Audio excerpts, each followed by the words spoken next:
এখানে কে জেল থেকে পালিয়েছে? 99% মানুষই এই দাতায় ফেল করে। তাহলে তুমি কি বলতে পারবে এখানকার মধ্যে কে জেল থেকে পালিয়েছে? যদি বলতে পারো তাহলে কমেন্ট বক্সে জানাও, আর যদি না বলতে পারো তাহলে সমস্যা নেই, আমি এই ভিডিও শেষে এই প্রশ্নের উত্তরটা বলে দেব। দ্বিতীয় নাম্বার দাদা, এতগুলো ওয়ার্ডের মধ্যে তুমি ও নাম্বারটা খুঁজে বের করো।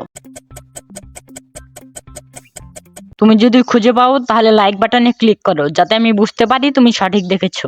তৃতীয় নাম্বার দাদা, তুমি ভিডিও শেয়ার অপশনে চাপ দিয়ে মোডে ট্যাপ করো। এখন দেখো 1 নাম্বার অ্যাপসটা মনে হয় শেয়ার ইট অ্যাপসে এসেছে। আমি যদি সঠিক বলে থাকি তাহলে অবশ্যই জানাও।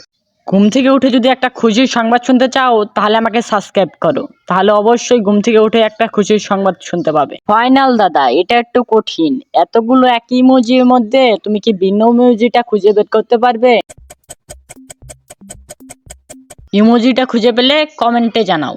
দেখো প্রথম প্রশ্নের উত্তরে দেখা যাচ্ছে যে তৃতীয় নাম্বারটি আসলে জেল থেকে পালিয়ে এসেছে। দেখো তার হাতে এখনো হাত করা, আর উত্তর হচ্ছে তৃতীয় নাম্বার।